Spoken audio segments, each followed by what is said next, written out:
আপনারা দেখতে পাচ্ছেন আমার বাম পাশে অভিযোগকারী সিপাহি মোহাম্মদ শাহিন বরখাস্তকৃত। তিনি বিজিবির সদস্য ছিলেন।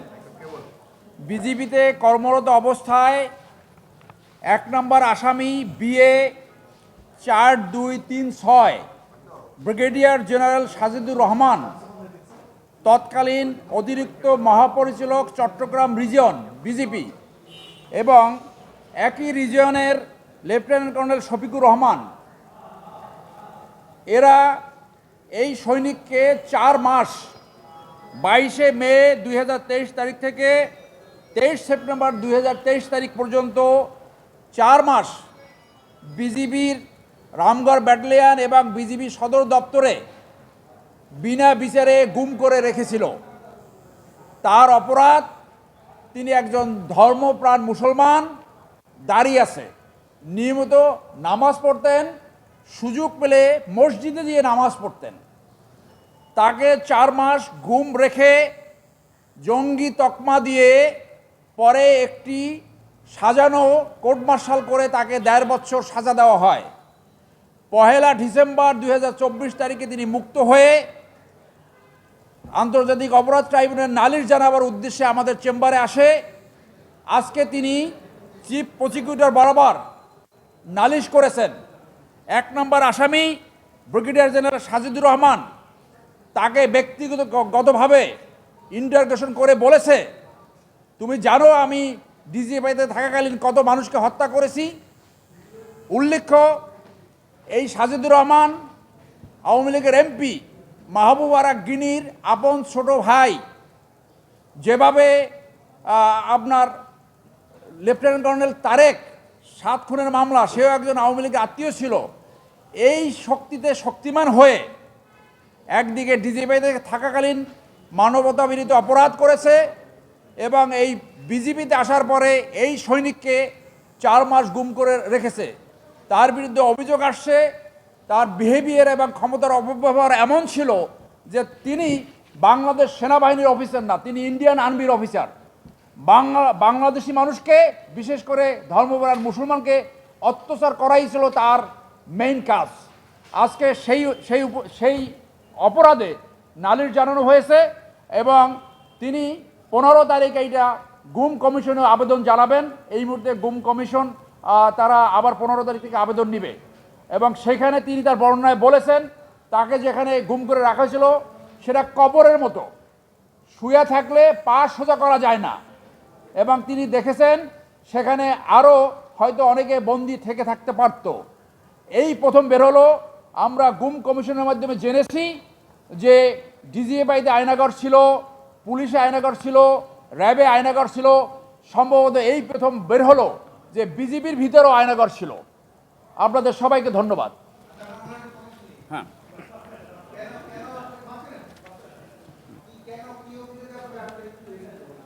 ওনাদের অভিযোগ ছিল, প্রথম আমাকে অ্যারেস্টেড করার পরে আমি রাতে যখন আমাদের অধীনস্থ, আমি রামগড় ইউনিটের রামগড় 43 বিজিবির একজন সৈনিক ছিলাম। আমি খাগড়াবিলে বিজিবি ক্যাম্পে কর্মরত ছিলাম। রাত 10টা 30-এর সময় আমার অধিনায়ক লেফটেন্যান্ট কর্নেল আবু বকর সিদ্দিক সাইমুম উনি আমাকে গ্রেপ্তার করে। গ্রেপ্তার করার পর আমাদের কোয়ার্টার গার্ডে আনে, তারপর ওনার অফিসে আনে। আমি জিজ্ঞেস করলাম, স্যার কেন আমাকে গ্রেপ্তার করা হলো, কী অপরাধে? তা উনি আমাকে বললো, আমি কিছুই জানি না, তোমাকে উপরে আদেশে গ্রেপ্তার করা হয়েছে, তুমি থাকো, আগামীকালকে রিজন কমান্ডার মহোদয় আসবে, তোমার সাথে কথা বলবে।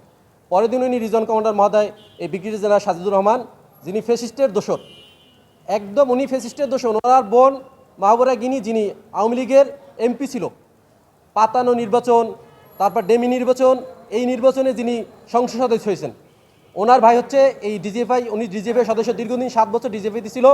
ওনার ব্রিগেডিয়ার সাজিদুর রহমান, উনি আমাকে আমার ইউনিটে এসে ফার্স্ট প্রশ্ন করে, তুমি আইএস সদস্য?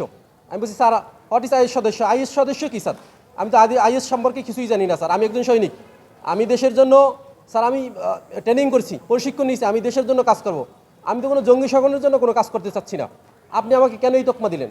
তারপর উনি আমাকে বলতেছে, তুমি এই সেনাবাহিনী থেকে বরখাস্তকৃত যে আনসার আল ইসলামের সামরিক কমান্ডার মেজর জিয়া, ওনার সাথে তোমার সাথে লিঙ্ক আপ আছে, তুমি ওনার সাথে দেখা করো, কথা বলো।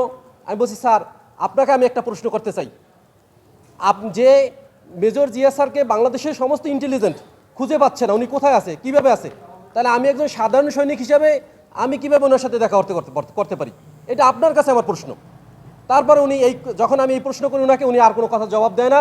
আবার সে আমার লাস্ট প্রশ্ন করে যে তুমি আনসার আল ইসলামের আধ্যাত্মিক নেতা মাওলানা মাহমুদ হাসান গনবির সাথে তুমি দেখা করছো, রাত কাটাইছো।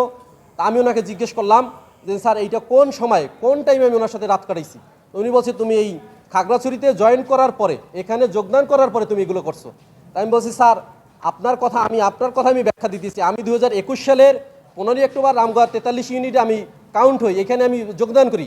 আর এই আপনি যার কথা আনলেন মাহমুদ হাসান গনবি, উনি 2021 সালের মে মাসে, এরপর গুম থেকে ওনাকে ডিবি গ্রেপ্তার দেখায়। তাহলে আপনিই বলেন একটা কারাগারে থাকা একটা ব্যক্তির সাথে কিভাবে রাত কাটানো যায় এবং তার সাথে কিভাবে দেখা যায়?